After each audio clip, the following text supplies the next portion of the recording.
Jai Radha Madhava Kunja Bihari Jai Radha Madhava Kunja Bihari Jai Radha Madhava Kunja Bihari Jai Radha Madhava Kunja Bihari Jaya Gopi Jana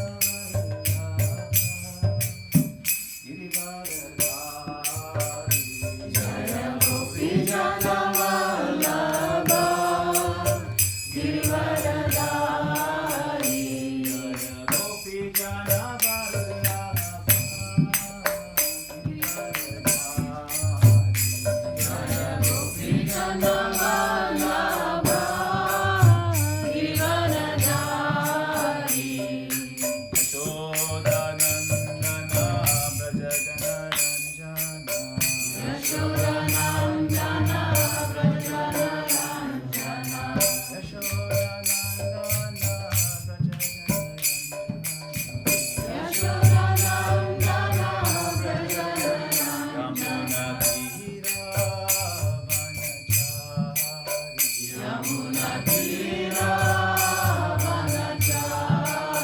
Yamuna Tira Vanachari Yamuna Tira Vanachari Yamuna Tira Vanachari Jaya Radha Madhava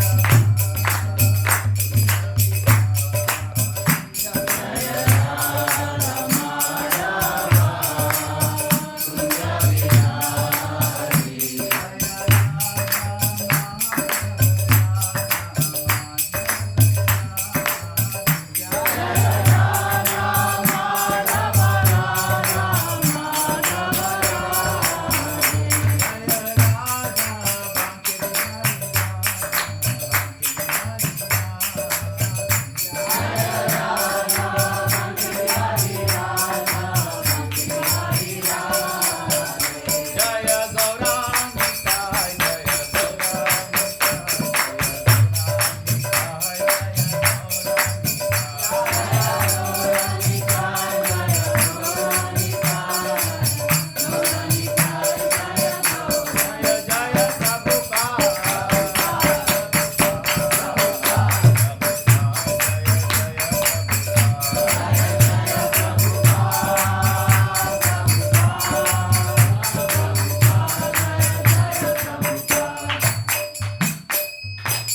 Jai Gopranande Shri Prabhupada ki Jai Srimad Bhagavatam ki Jai. So today we will read from Srimad Bhagavatam, Canto 1, chapter 8, verse number 26. If you can pull that up.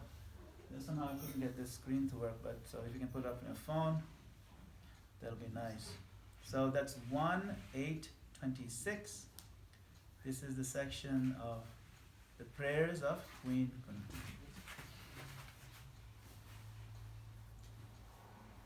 Om Namo Bhagavate Vasudevaya. Om Namo Bhagavate Vasudevaya. Om Namo Bhagavate Vasudevaya. Om Namo Bhagavate Vasudevaya. Om Namo Bhagavate Vasudevaya. Om Namo Bhagavate Vasudevaya. So please repeat after me. Janmaishvarya Shruta Shribhi. Janmaishvarya Shruta Shribhi. Edamana Madhapuman. Edamana Madhapuman. Naiva Hartya Vidatum Vahi. Naiva Hartya Vidatum Vahi. Tvamakinchana Gocharam. Tvamakinchana Gocharam. Janmaishvarya Shruta Shribhi. Janmaishvarya Shruta Shribhi. Edamana Madhapuman. Edamana Madhapuman. Naiva Hartya vidatum vai. Naivahatyam vidatum vai. Tvamakinchana gocharam. Tvamakinchana gocharam. Anyone wants to recite, please?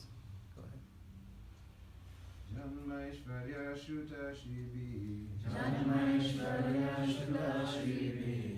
Vedamana Madapuman. Vedamana Madapuman. Naivarhatya Vidatum Vai.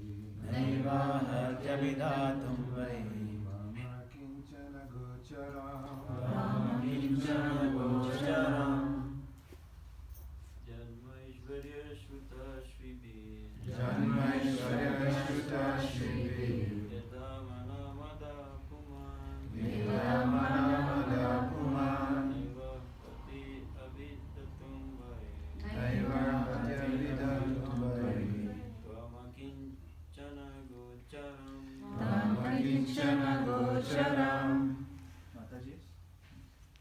Janmaishvarya Shuta Shriphir. Janmaishvarya Shuta Shribi. Edhamana Madapuman. Vedamana Madapuman. Naivarhati Abhidhatum Vai. Naivarhatya Vidatum Vai. Tvam Akinchana Gocharam. Tvamakinchana gocharam. Hare Krishna. So translation and purport, sorry, Divine Grace, Mr. Bhaktivedanta Swami Srila Prabhupada. Srila Prabhupada ki. Jai. So imagine just picture this. Queen Kunti is praying to Lord Krishna. Krishna is sitting on the chariot. He's about to leave, and then she stops him, please. And then she offers his prayers. They're very beautiful. This is part of those prayers. She says, "My Lord, your lordship can be easily approached, but only by those who are materially exhausted.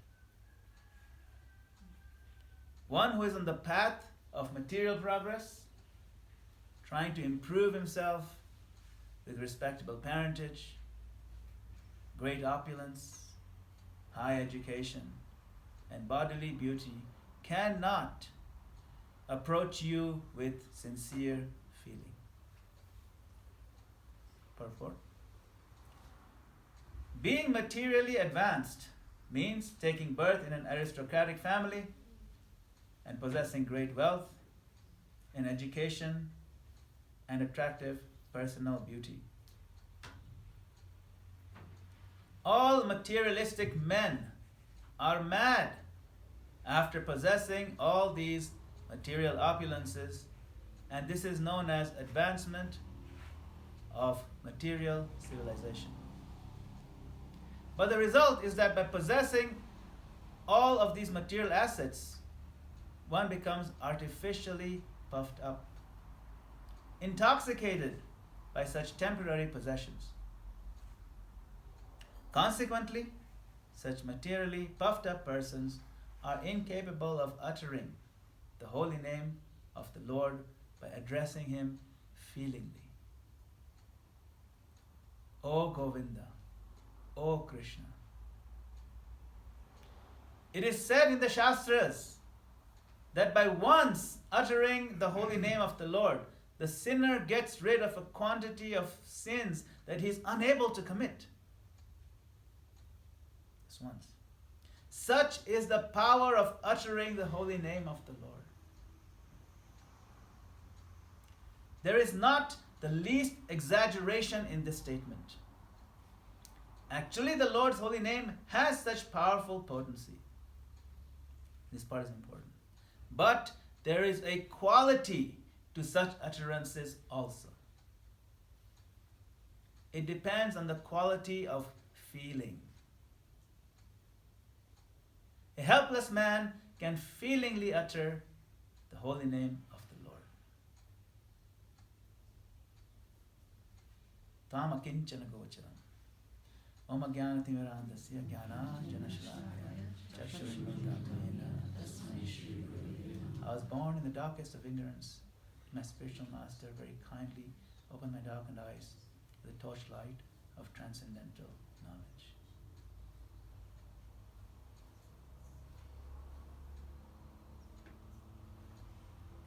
I chose this verse from the Bhagavatam because Queen Kunti, you remember these are prayers, and she's glorifying Krishna.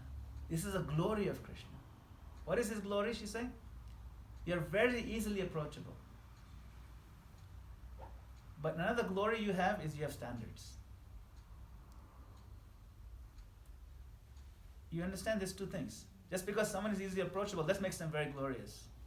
But people should also have standards. Only if you really want me will I let you into the circle. You see? That's also your glory, my Lord. Tvam akinchana gocharam. But what is the qualification? Exhausted, exactly. Materially exhausted. Now let's think of Queen Kunti. What are the four things she said are making people mad? Edamana madahpuman. The same word is it, mada. Mada means mad. Same spelling. Edamana means increasingly, progressively make them insane. Janma, which is high birth or high parentage. People want that. In the Vedic days, because they are aware that in the next life, you can do something that improve your next life. So they will try to improve their next birth. They will be born in a rich family or something. They would work hard. You can actually do things for that. Janma.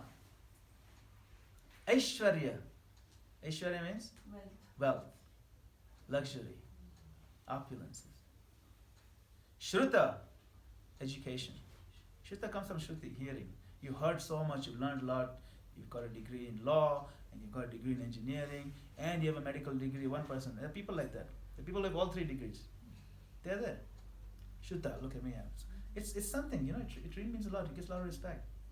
Janma, Ishvara, Shruta, and Shri. Shri means bodily beauty. People pay so much money to make themselves look beautiful. And if someone is beautiful, they get paid so much money to get advertising, and they become models and they're plastered all over. And they get paid like anything. They fly all over the world just because the face looks nice. This is something, really, it's a lot. Having bodily beauty is very attractive opulence. She's saying anybody's running after these things, they cannot come after you. Tvam akinchana gocharam. It's not that those who have it cannot go after you, but those who are running after these things cannot go after you. You see, there's a difference. Because Queen Kunti herself, she has all four. She is incredibly beautiful, one of the top most beautiful ladies in the world. Janma, highest birth. Aishwarya, she was the queen, empress. Not even just like a regular queen. Her husband was king of kings, emperor. Emperor means all other kings bow down to him. She had so much wealth, power at her disposal. Very beautiful. And of course educated like anything. Royal education. Yet she said, people who run after this. So she knows what it means to have this thing. And from her experience, she's testifying. So it is incumbent upon us to take her word for it. Because she means it. She's realized it. We don't need to now try running after all those things. We can take her word for it. And we can see other people also not particularly happy when they have these things. Sometimes we're convinced, no. They don't know how to spend money, that's why they're miserable. If I get money, I will know how to spend it. I'm not dumb like those guys. I'll be really happy. No, it doesn't work like that. Very famous book, Chant and Be Happy. You do it in that order. Not that somehow let me be happy, then I'll chant. No. Chant and derive your happiness from that.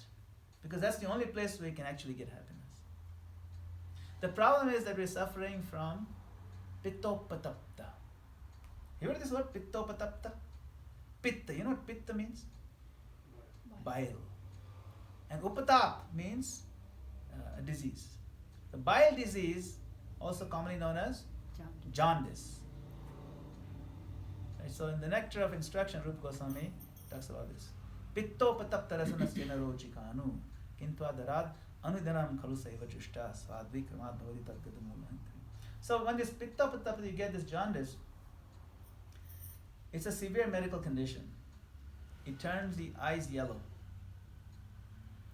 because it produces bilirubin. Bilirubin is very yellow, and then it kind of saturates the whole thing. So eyes become like yellow where it's supposed to be white. And when you look around, everything looks yellow. Your body like feels smelly, and it's like really you feel feverish. It's fairly common actually.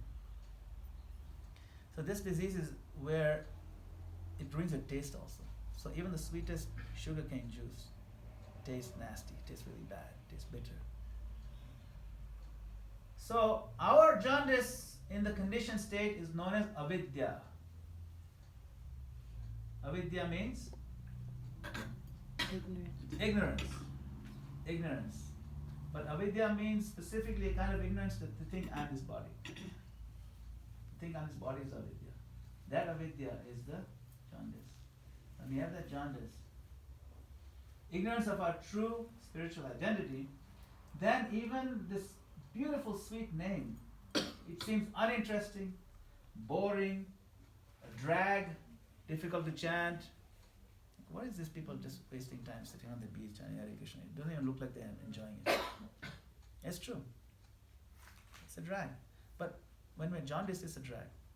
It's like when we're jaundiced, the sugarcane juice tastes like I want to spit it out. So we think there's more tasty things out there.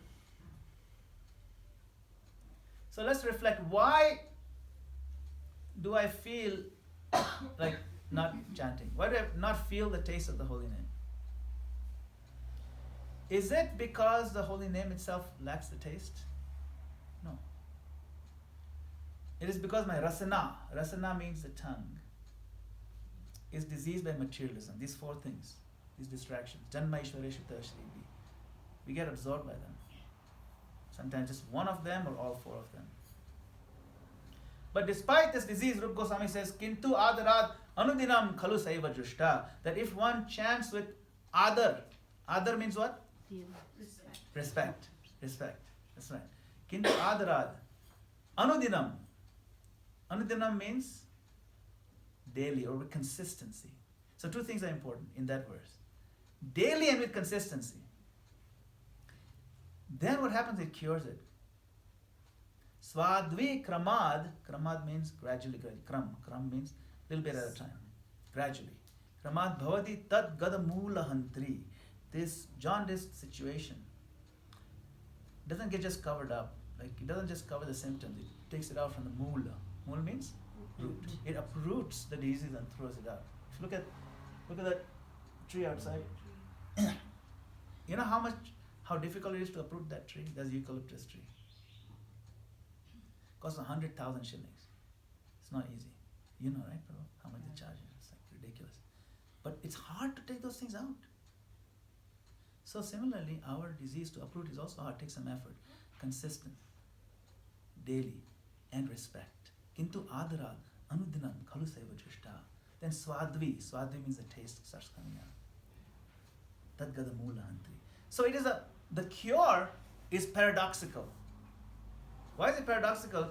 Because the medicine is the very thing that tastes unpleasant at first, but with perseverance and with faith, it destroys the disease, and then you want to drink more of it. Because it's not really medicine. It is medicine if you're diseased, but when you're not diseased, it's pleasure. The same thing. You understand? It's not like, see, medicine generally we just take it until you're cured, then you don't take medicine because it has side effects. Medicine don't take every day, just, let's take some, Panadol is so nice. No. But this is the medicine and the food and the nutrients and the intoxicant, everything. The holy name has everything. How many of us have had the experience that the first few minutes of japa seems very heavy, but then we keep pushing, and somewhere in the middle, suddenly something shifts? This is the gradual awakening of svadvi bhav, the taste. That's a consistency important. You have to push through. Now, not only show the slide, but I'll just talk about this. There are 4 gates to successful japa. Yesterday I was discussing Jagat Pram Shampoo. And he was saying, if we could find ways to think about japa to make it better. So this is a nice way to structure or approach to japa. There are 4 gates. Like in South Indian temples, they have the temples in the middle, and then outside there's a wall. If you get a temple, the wall has gate. And there's another wall outside it which has more gates. So like 4 walls for security purposes. To get inside for darshan, you have to go through 4 different gates. They're big. They look like temples themselves. They're called gopurams. So when we enter the first gopuram, looks like a temple, we don't see the Lord right away. Walk around, go to another one. So our chanting of the holy name is like that. When we get inside the temple, darshan is very powerful. It touches the heart. It only comes after you walk through all the 4 gates. So the pure name is not different from Krishna. We know that in theory. Right? But where is Krishna sitting? In our hearts. He's in the innermost chamber of our hearts. But we have no access to him because our consciousness is not purified. So to reach him in the innermost chamber of our consciousness, in our heart, we also must pass through 4 gates. These are not made of stone, but they're made of 4 things. One is discipline, clarity, feeling, and surrender in a particular order. Discipline, clarity, feeling, and surrender. Remember today's purport Prabhupada saying one must chant feelingly. This is not insignificant. He said there is no exaggeration when the scriptures say you chant one time, you wipe out all the sins more than you can commit in your whole existence. Entire mountain of sin you're dragging along with you, wiped out with one time chanting Hare Krishna. There's no exaggeration in this. He says that. But it's a big caveat. Feeling. Tama kinchana gochara. So that means, but to get to the point of feeling, you have to first have discipline. You need to have clarity, what am I doing? And then you get the feeling. And from feeling, then you can move on to surrender. So, let us now walk through each of the 4 gates one by one. The first gate is which one did I say? Do you remember? Discipline. So this is the outermost gate. It's like the main gopuram towering above the temple. It commands our respect. So Srila Prabhupada emphasized very much while chanting japa. So we're going to talk about japa now, okay? Focus on japa. Proper posture. So try sitting up straight. So keep your back straight. Try that. Most of you already sitting up straight. Most of you already there. Sit up straight. When you hear Prabhupada's japa tape, Hare Krishna, Krishna Krishna, Hare Hare, Hare Ram, he interrupts his japa. You know that? He interrupts. Have you heard that? He stops. What did he say? Sit properly. Yeah, sit properly. Hare Krishna, sit properly. Jai Prabhupada. Hare Krishna, sit properly. Why? Why does he do that? It's important. Now, see, there are no hard and fast rules. There's no hard and fast rules. Niyamita smaranena kala.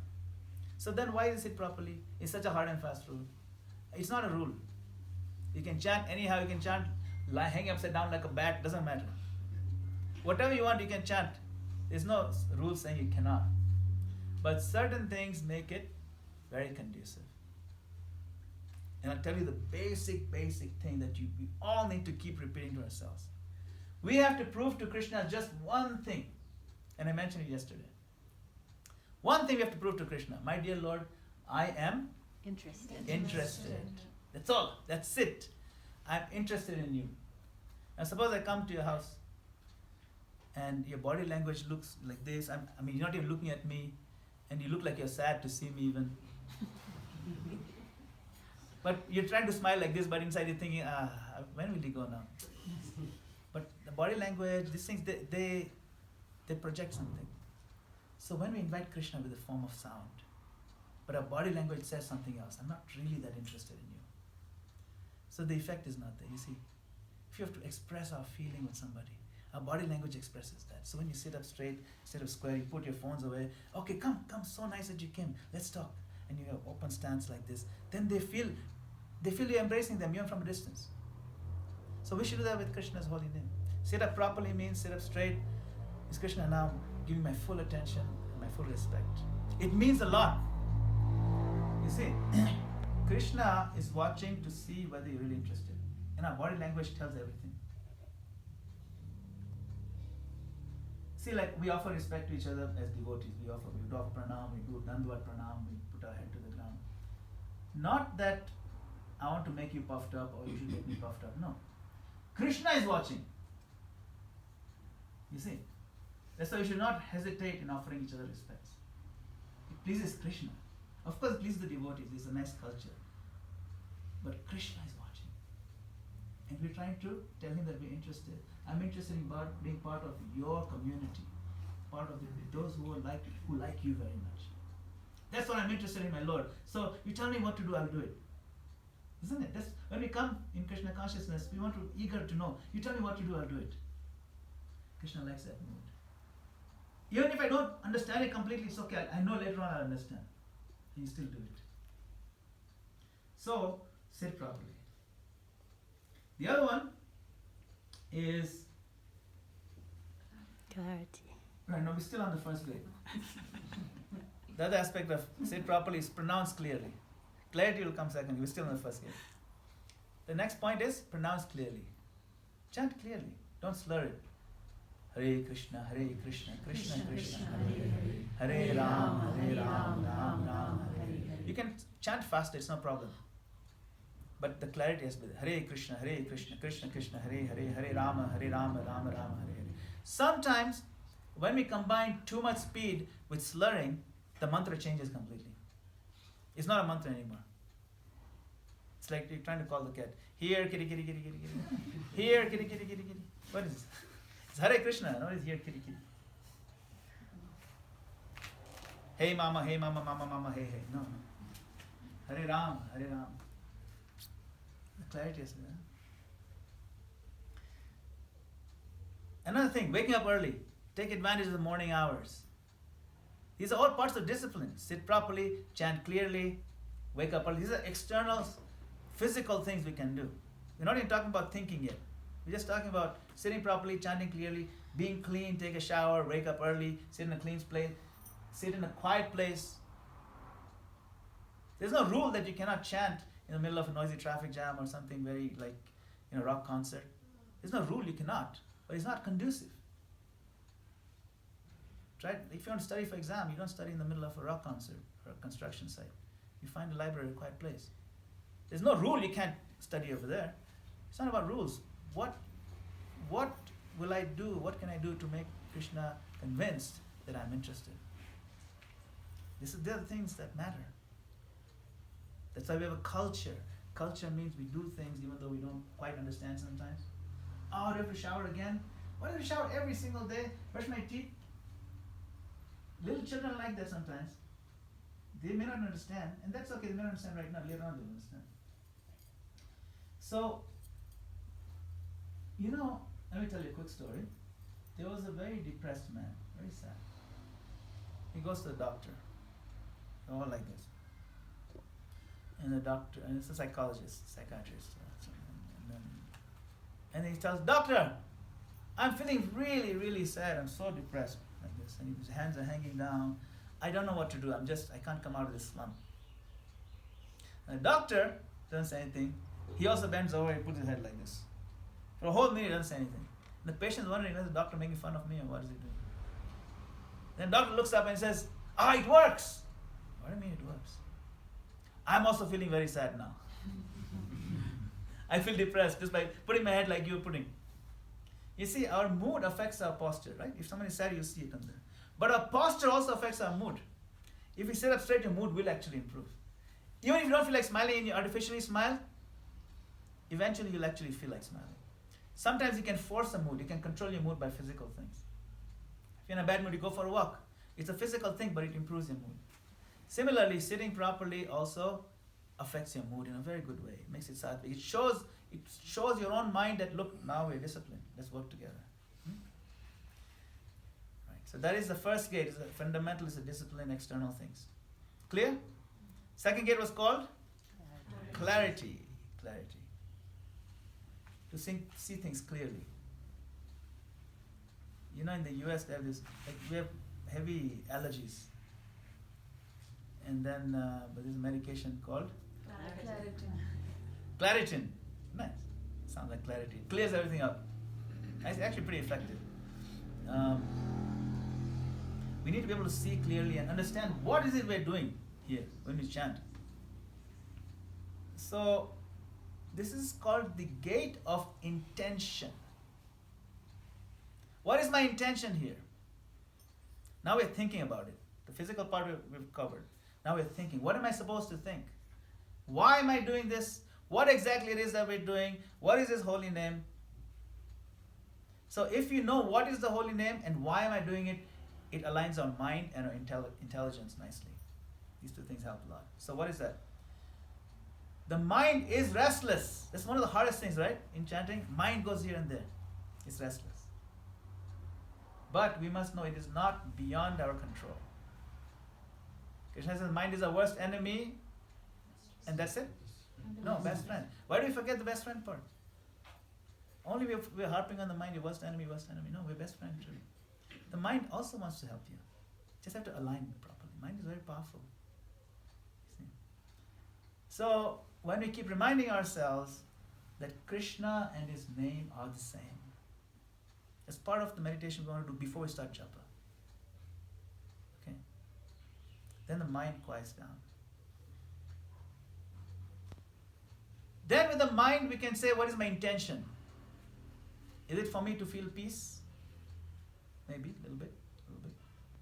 But the real intention should be, my Lord, this japa is for you. This is for you, my Lord. It's for your pleasure. If it gives me a headache, that's my problem. It's not, but I want you to enjoy.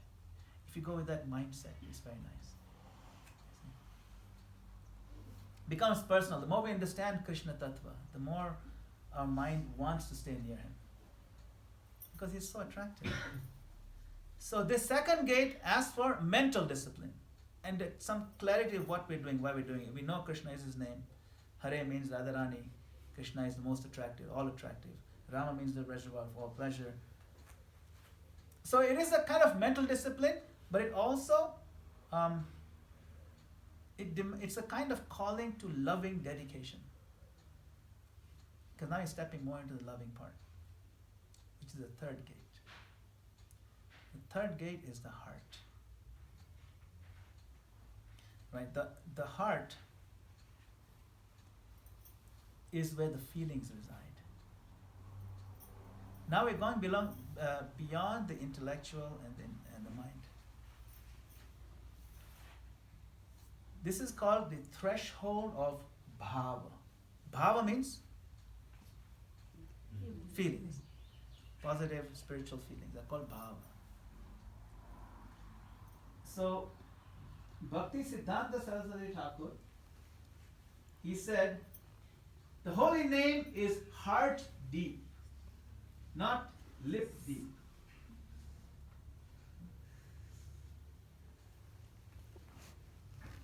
Bhaktivinoda Thakur also says, Namakkar bahir hoy, nama nahi hoy.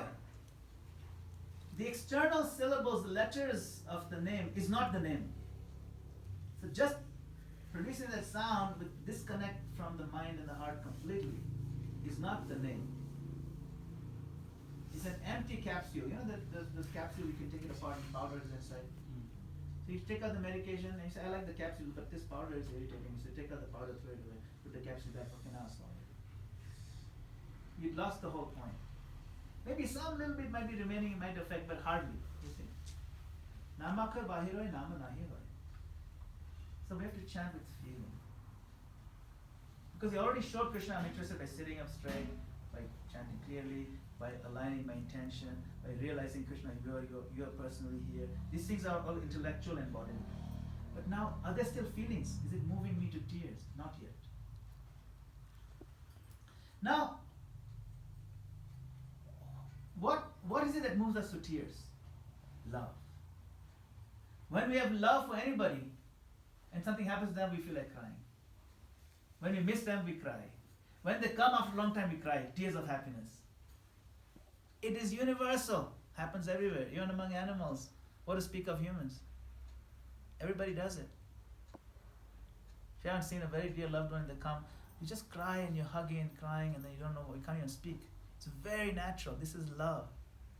And what is the goal of Krishna consciousness? Krishna? Prema. Love for Krishna. But we don't have love. Can we just jump to love? Krishna, I love you, and chant and feel the torrents of tears in our eyes? No. Because love is very far. However, there are things that we can immediately jump to, very accessible. They can produce the feeling. If you look at our Acharya's writings, bhajans, Narottam Das Thakur especially has written songs of separation or songs of remorse. Hari Hari Bifale Janama Gavayo, Manusha Janama Paya, Radha Krishna Na Bhajiya, Janiya Shuniya, Vishakaya. I wasted my life, oh Hari. My whole life I didn't worship you.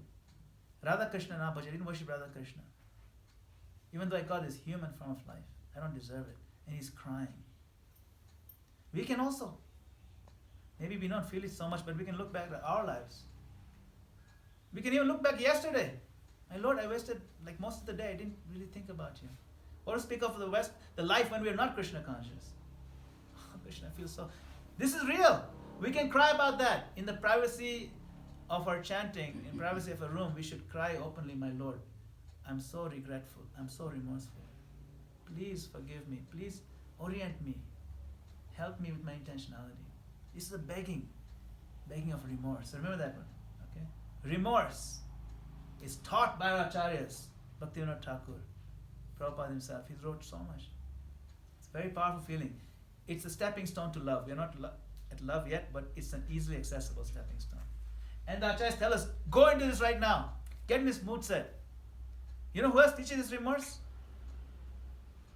Durdevam idrisham iha jani nanu raga. Who said that? Chaitanya Mahaprabhu himself. That my Lord, your holy name is so powerful. It has every potency. There's no rules, nothing. But look at my misfortune, my Lord. I have no taste. Chaitanya Mahaprabhu is saying, I have no taste for it. He's regretting his remorse. He's inviting us to step into that mood. Because for us, we actually have no taste. See, it's different. So we cry about that. Remorse. Another is affection. We can feel affectionate, like how Mother Yashoda feels affectionate with Krishna. You see Krishna's pastimes, or you see Mahaprabhu's pastimes, and Mother Sachi having interaction with him. We can allow that affection to also move us. It's very natural to be affectionate to someone so wonderful. Third one, which is very easy to reach, is gratitude. To be thankful to Krishna.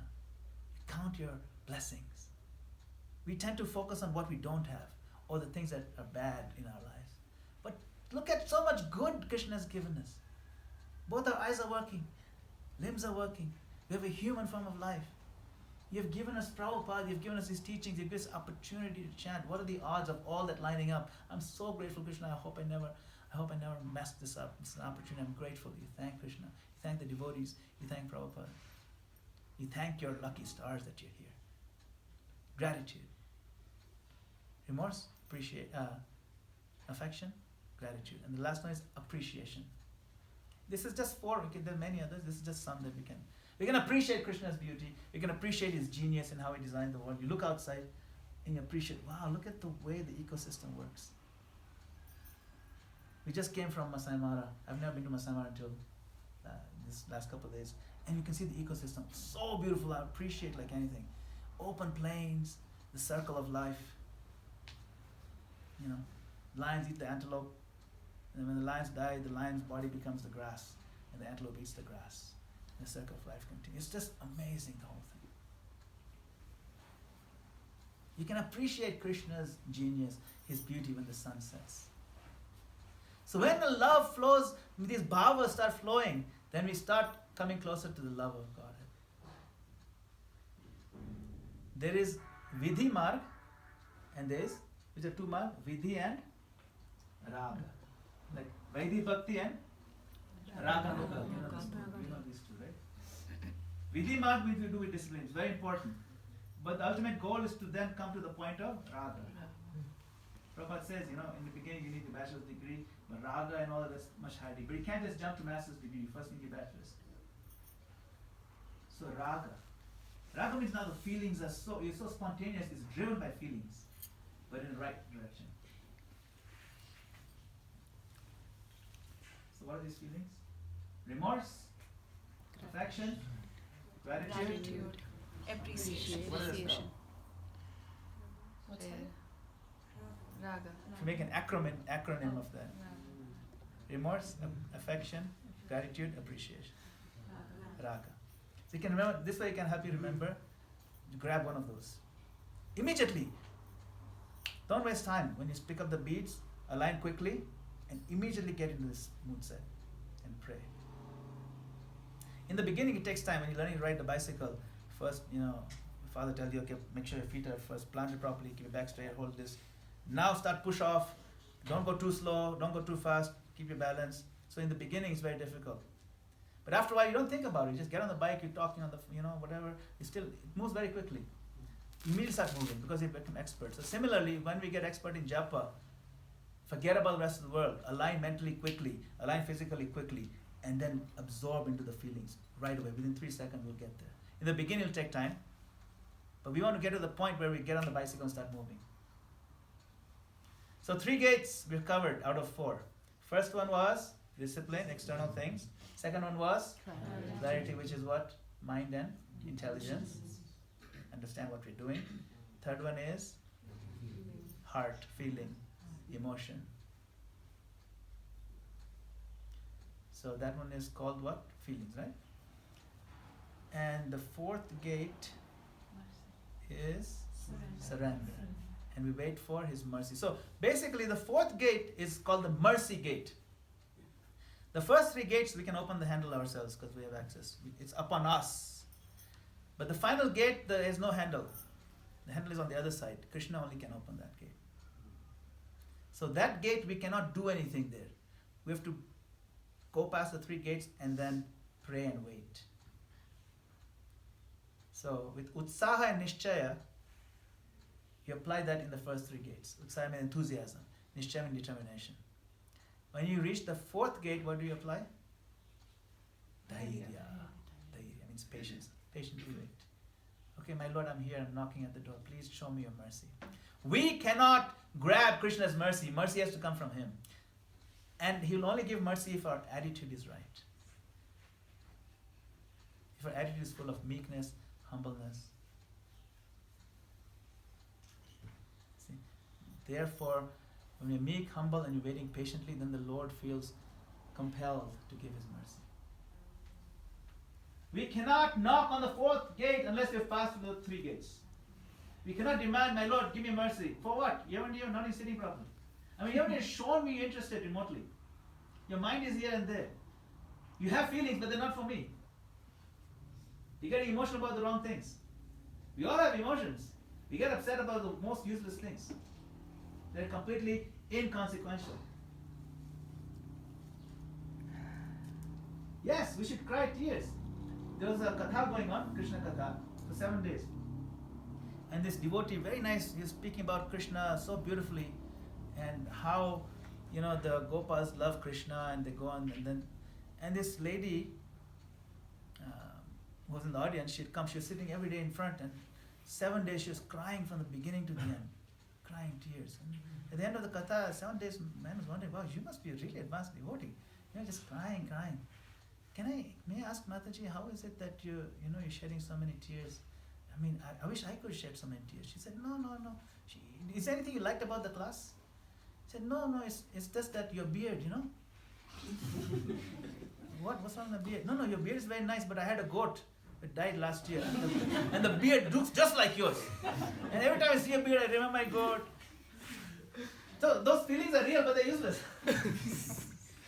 So it's not just that you're crying, but what are you crying for? The pig is also crying, but for what? Where is stool? Give me. Very nice. So, Janma Ishwarya Shuta Shribhi. Coming back to the verse. Edamana Madah Puman. Naiva Harte Vidatum Vai. Tvam Akinchana Gocharam. High birth, parentage, volumes, vast sums of money, amazing degrees out the wazoo, and stunning beauty. I want all this. No. That's the pig crying for stool. We don't want it. She says, don't run after this stool. Otherwise, we cannot call Krishna with feeling. The feeling has to be for Krishna. Divert that feeling energy to Krishna. You have to prove to Krishna only one thing. I am interested. That's it. We prove convincingly to Krishna we are interested. He will do the rest of the work. He will come into your heart. You have to open the heart and say, please come in. But we have to mean it. And we can show we mean it by the way we chant Hare Krishna. The way we approach the japa. See? So remorse, appreciation, gratitude, affection. Right? Remorse, affection, gratitude, appreciation. We don't want to have the attitude of an achiever. We want to have an or attitude of an accomplisher. We want to be in the mood of a helpless beggar, always. That is what Krishna likes. Janma Ishvara Shuddha Shribi. Right? So this chanting, my dear devotees, is not a race. Finish the 16. It is a pilgrimage inward. You can visualize pilgrimage in olden days too. Just have a little bag, very slowly walking. It's many, many days, stony paths, but they're happy because they know one day they'll see the Lord. Maybe another 2 months of walking and you'll see Krishna. That's the feeling. Pilgrimage. See? And a pilgrimage through these sacred gates, the 4 gates. These gates don't open with keys. They open with sincerity. If we can enter even one gate today, we can start telling Krishna, I am interested. That's a great step. And we do it every day, every time. Pick up the beads. But if you enter all 4, Krishna himself, who is seated in the inner sanctum of your heart, in the inner sanctum of the holy name, he will rise to embrace you himself. He's just waiting. By the time you reach the 4th gate, it's already open because the 3 gates, you've done your part. We are saying, my Lord, I've given you everything. What more can I give you? There's nothing more. I've given you my body, my intelligence, my feelings. What more can we give? And that's all he wants. Ultimately, everything is coming from him anyway. So we beg with gratitude and helplessness. I'll end with this beautiful verse by Chaitanya Mahaprabhu. I suggest you read this nicely. It's Chaitanya Antya Lila 199. 1.99. Antya Lila 1.99. Antya Lila is when Chaitanya Mahaprabhu is really feeling a separation from Krishna. Okay? And he sings like this.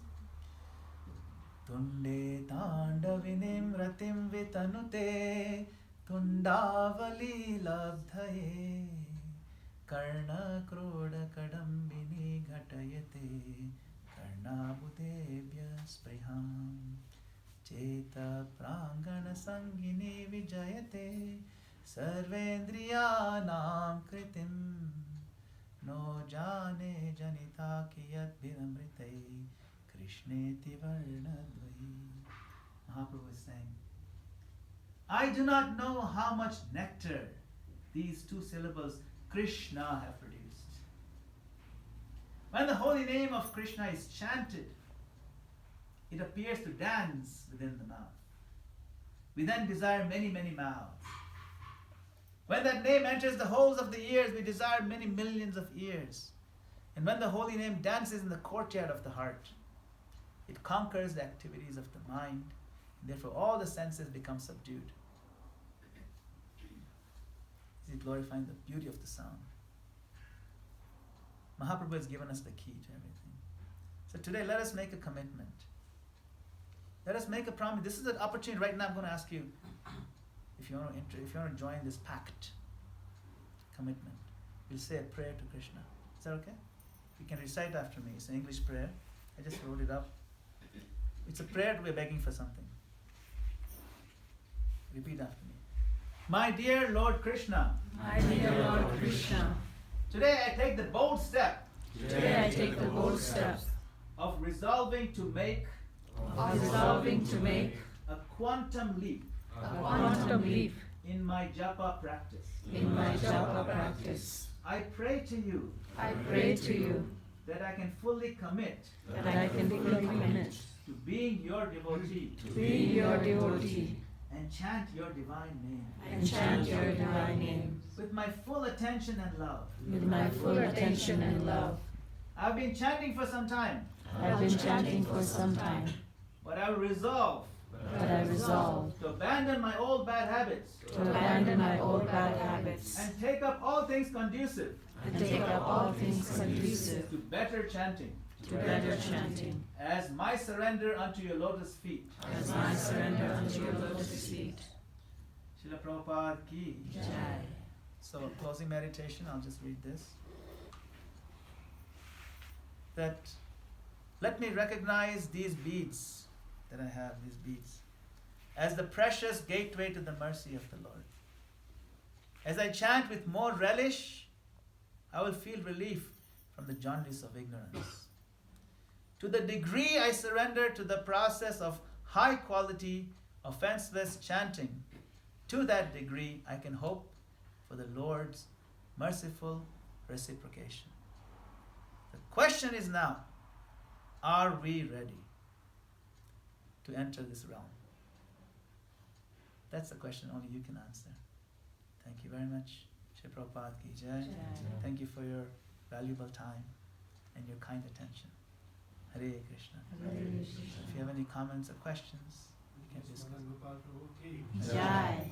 I have the first question. Yes, please. Thank you very much, Prabhu, for your wonderful Nectarian class, especially in the 4 gates of Japa. One thing you mentioned towards the end of the class is about the aspect of surrender. That if you just surrender, then Krishna will do everything. And we see this surrender notion has been taken a little bit in ISKCON as give up everything and just depend on Krishna. We see in the olden days in ISKCON people joined, they left many things. So you're speaking about the aspect of surrender. Can you please describe what surrender means? Because you touched on it. Thank you. Yes.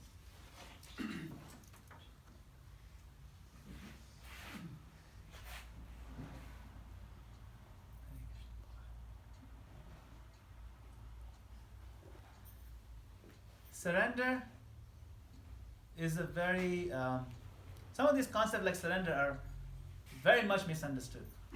And it's a very good question because of that reason. And you said it's a very practical impact of misunderstanding what it means to surrender. And it very much lines up with today's verse. Janma Ishware Shuta Shribi Edamana Madana-gopāla. She's saying those who run after these things, they cannot run after Krishna. It's not that those who have these things cannot be Krishna conscious.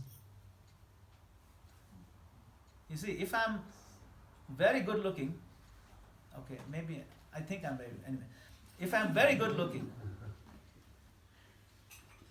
and I read this and I say, oh, I should not be so good looking, let me mutilate myself. Because this is going to stop me from calling feelingly, isn't it? That's not a right application of this surrender, of this verse. That means the person misunderstood. She's not saying those who have it are disqualified. She's saying those who run after it are disqualified. Similarly, those who have wealth, those whose circumstances are, say they have influence in the world, and they decide, oh, this Krishna consciousness is very nice. Let me give up everything and surrender. That's what surrender means.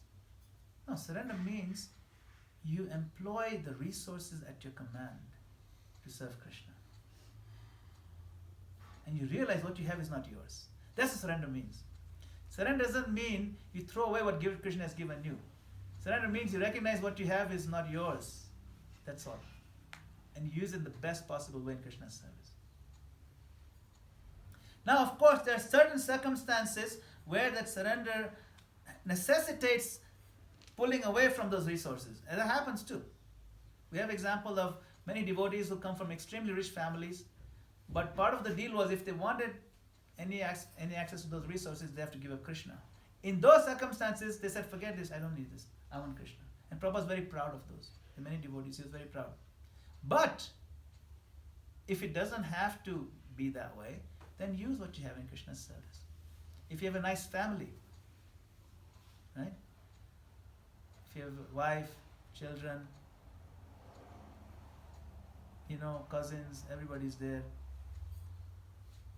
And you read in Bhagavad Gita, Krishna says, attachment to home, children, family, etc. is an item of, detachment from it is knowledge. He says that.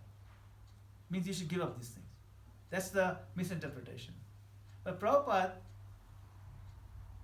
he says no. He explains in the purport what it means. He says, as for detachment from children, home, etc., it doesn't mean that one should have no feeling for these. He says this. These are the exact words.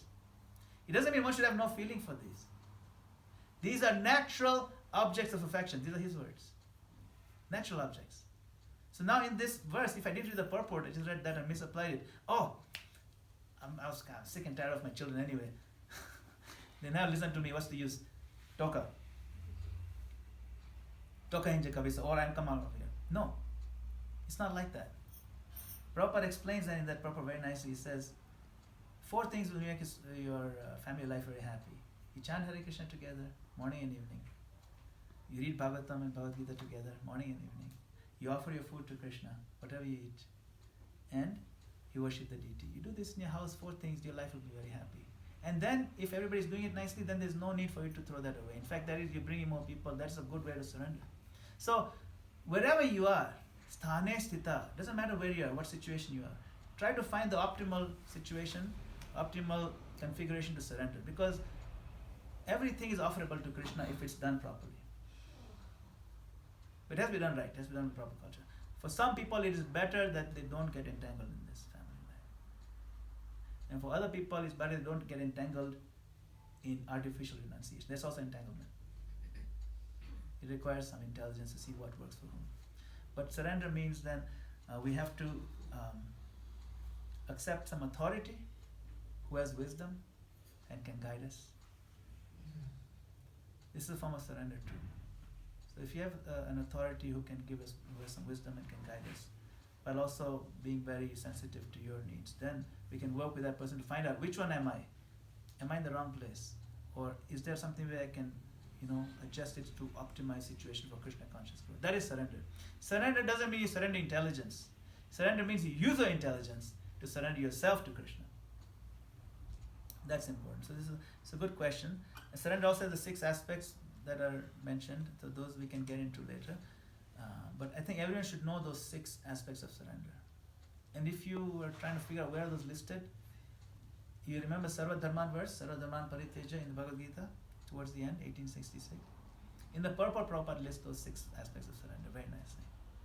Be humble, meek, dainya, then give yourself to Krishna, dainya atma nivedana. Gotprite varna means you accept maintenance is coming from Krishna only. So you trust that he will maintain you. Then, avashya rakhibe Krishna vishwas palan. You trust that he will protect you also from dangers. Giving up everything that is antithetical, that is damaging to Krishna consciousness. And accepting everything that is favorable. So giving up unfavorable and accepting favorable. Those 6 things, we can increase all of them at different levels. We may be at different levels at different ones. Sometimes you have the sound system, there's those 6 different multiple volumes. So sometimes I might be low on this one but high on this one. So okay, let's try to find ways to improve all of them, one by one. You see? And then that shows us how much we're surrendering to Krishna. So all 6 we should meditate on. Understand? Yes, Mata. So you mentioned just now that you choose your authority. You said, if you gel, the word here they use it, Yes. gel, So my point is, can you surrender without an authority? That's a good question. Sorry, Sure. to add, can there be independence and surrender? Can they go hand in hand, independence and surrender? Yes. This is a very deep question. Actually, everyone starts with independence, That's why we are here. isn't it? We are here. Everyone starts with independence, and only by independence do you make a choice which authority to surrender to. Now, even after surrendering, it is an evolutionary process. So say someone finds an authority, like I like a particular person who I think is so intelligent and so wise. If I surrender to that person, I know their advice will be very good for me. So now, but my surrender may not be full or thorough. So I'm maintaining a little bit of freedom to, but as and when I take that person's advice and apply it in my life, my respect increases for them because things are actually working, and that faith deepens. So that is so that's why it's not that once one surrenders, it is all or nothing. They will always retain some sense of independence. They can always walk away. In any relationship, it's like that. But after some time passes and the discussion gets deeper and deeper, they realize, oh, this is so good that I surrendered this person. I'm so happy. And then I'll give you an example. In the Bhagavad Gita, Krishna and Arjuna start out as friends.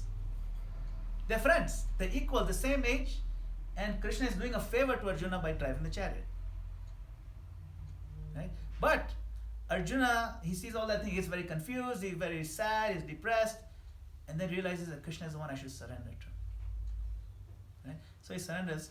Chapter 2, verse number 7. That's right. 7 is, what is it? Karpanya dosha pata savava prachamitam dharma samruchyeta. So he says, right? He says, I'm surrendering it to you. I'm confused by miserly weakness. So I'm soul surrendering to you. Please instruct me. At this point now, Prabhupada explains in his lectures, he says, at this point, he says, no more friendly talk. Now you are the master, I'm the servant, I'm surrendered, soul surrendered to you. Shishyasteham shadimam tvam prapannam. Prapannam is I'm a soul fully surrendered to you. Fine? So at that point, Arjuna accepts Krishna and he starts taking instructions. But he doesn't just receive everything and then accepts it right away. He keeps asking questions. Hey, I don't understand this. And sometimes he asks the same question again. It's like annoying almost. On one hand, Krishna is saying you give up the work. On the other hand, he's saying you should do the work. I don't get it. So he still maintains a surrender, but his realization is not complete. And then later on, as Bhagavad Gita progresses, then it hits him. Oh my God, Krishna, I used to treat you like a friend. Hey Krishna, hey Yadava, I sit on the same bed with you. You know that verse? Is there, right? I'm so sorry. That didn't happen in chapter 2. That happened much later. So you see, the surrender also evolves and gets deeper and matures as the conversation progresses. So it's not like he was fully realized in chapter 2 itself, although it's the contents of Gita summarized. Now he has to go through the process of clarifying his doubts and then going back, retroactively thinking, what on earth was I doing? What was I thinking? Sitting on the same bed as Krishna and punching him and poking him, retroactively. He's surrendering retroactively. But there's a maturity that happens as it progresses. So the freedom will always remain there. Who we choose to surrender is an application of our freedom anyway. I'm choosing freely to surrender to you. That is my freedom. But part of the contract of that surrender is now I'm going to give up a substantial amount of my freedom in the sense that whatever you say I will do, that's it. And Krishna and Arjuna says, right? That what you said I will do. Karishye vachanam tava. He didn't say in the beginning. Similarly, as our relationship progresses, this karishye vachanam tava becomes stronger. And the sense of trust gets increased more and more. But you have to have an authority. You cannot surrender without authority. To answer your question. That's my question. That suppose I come to a place, say Nakuru, I have no choice of authority in one sense. Or do you believe you can stay in a place for whatever reason you may like it, but you don't like the authority, or the authority is not the perfect example? So what's your choice, or what's your freedom, or what's your independence? Yeah. So when I come to Nakuru, I don't have many choices. I'm stuck in Nakuru. Actually, independence is mostly an illusion. Mostly an illusion. Okay. Full independence is mostly an illusion.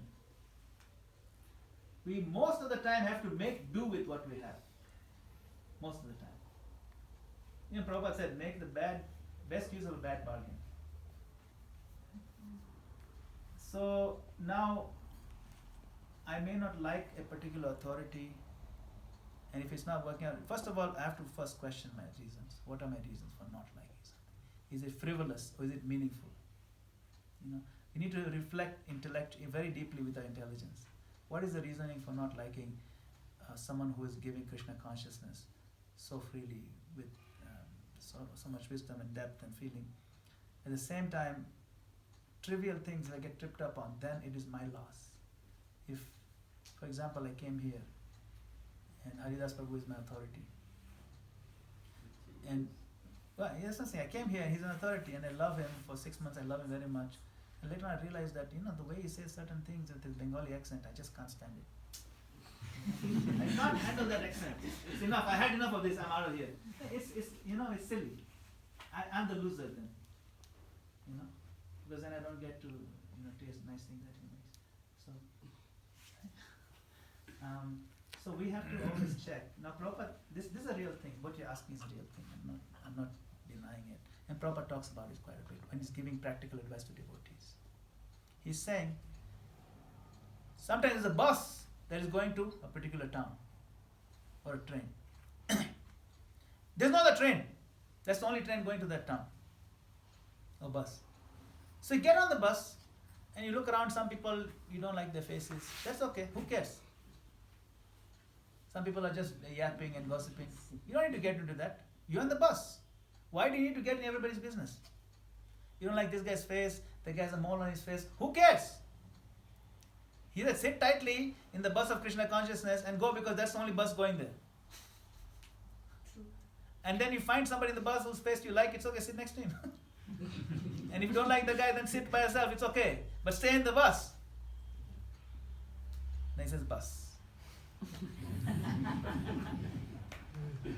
So it's important for us to understand what a valuable thing we have. This Nakuru temple bus, it's going to Krishna. What are choices out there? Figure out a way to stay in the bus, and if this doesn't work, and find, okay, the other buses, that's fine, maybe you can go to Nairobi, or you can go to, start your own center in Narok, whatever. There's no ISKCON center in Narok as far as I know. Seriously, I'm telling you, Prabhupada encouraged this. Go open centers. If you have the momentum and the passion for it, do it. It's wonderful service. Start your own bus. It's okay. I'll help you. So many options are there. But you have to stay with the bus of ISKCON. That's the only bus. Good one. ISKCON brought us here. We owe it to Prabhupada. So that's another important point. And then these little things, there's always a difference of opinion. Even spiritual world, they have different opinion, but they know how to resolve it. Here, we're not good at resolving different opinions. So it's incumbent upon us to accept the wisdom of our elders, the wisdom of those who have seen the world, and they're still giving Krishna consciousness to others. So those things we have to reflect. Otherwise, we lose an incredible opportunity, and it'll be a travesty because of some, insignificant or completely silly or petty difference. So that's all I can offer, Martha. Is that okay? Sorry. Yeah, I need a microphone over here.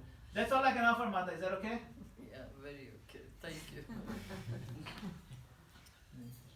Anybody else have any comments? Mataji said usually this goes very long because comments and questions are very long. No, I like it. Though one of them who used to not want the class to end is not here. Carry on and on just. But no, we've not given chances to others. Diana fires a lot of questions.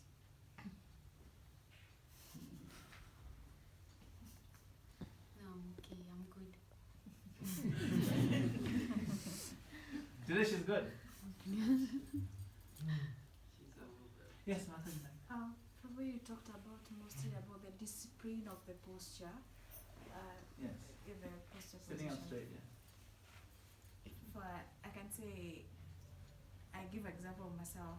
It's a little bit hard to particularly, when you do the posture, it's a serious posture, and through chanting, you find yourself you're not able to sit like in a one in one posture for a very long time.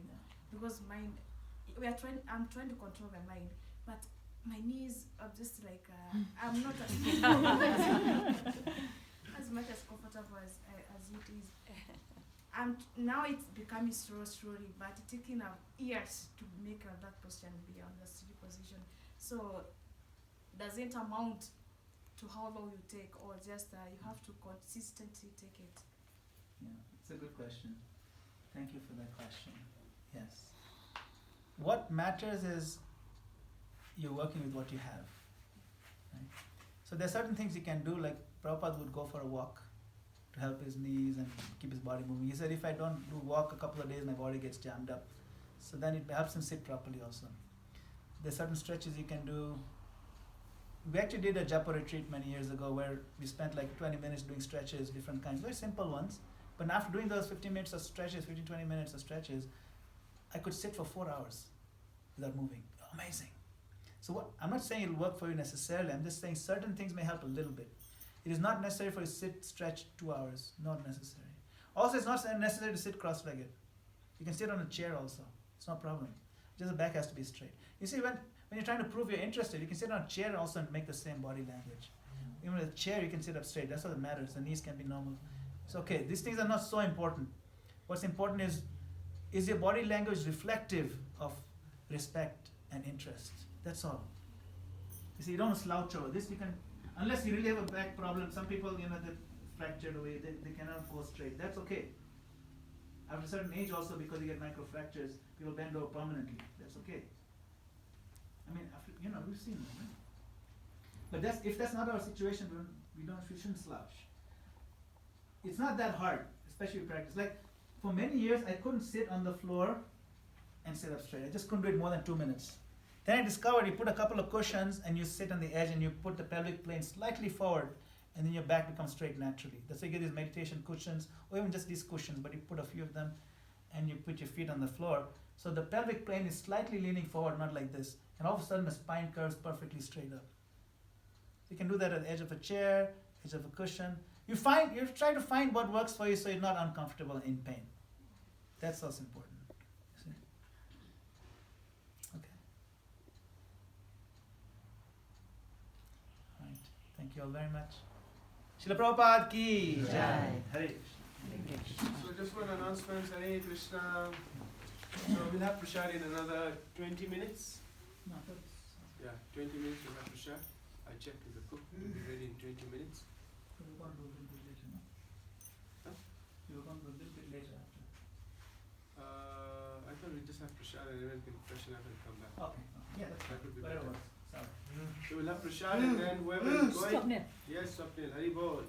So we can go and bring our bags and be back by 11:30, and then we'll leave from here, directly from here to Eldoret for those who are going to Eldoret. And those going to Nairobi, we wish you a safe journey. And we would like to thank the management of ISKCON Nakuru for hosting us. Haribol. Haribol. Thank you. Let's chant one time. Hare Krishna, Hare Krishna, Krishna Krishna, Hare Hare, Hare Rama, Rama Rama, Hare Hare. So Masterji wants to say something? No, I wanted to say, you told us it's a brunch. Okay, breakfast is right here. I invited people, I told them last time between 10:30 and 11. So no problem, we'll stick to that then. Yeah, that's Go. what I thought. Yeah. No, that's what I was asking. There'll be No, I'm not sure they'll come, Okay. but thinking that, okay, there's a brunch, I told them come for jalebi gatia. So there's no problem, we'll stick to that. So what time do you want us to have prashad? No, but Kim is coming at 12, right? There's no problem, everyone will come back by 11:30. Yeah, there's no Okay, you problem. can ask Haridas or Because she if you will start be- having prashad at 10:30, then It'll be late. Yeah, Okay. That's also true. Okay. Are you ready to ask I the know. cook? No, it's a The good cook point. said- The cook Yeah, said prashad will be Haridas. ready. It gets too late, you're right. Yeah. It'll be good for you. It's better, we have prashad now, and then whoever wants to go, they go and come back. So that's best. Whoever is leaving, they leave early. Is that okay, Mansi? Yeah, I know, Haridas told me. Okay, our authority has said it's okay. Haribol. Jai. She said I did. Surrender to the authority. Jai.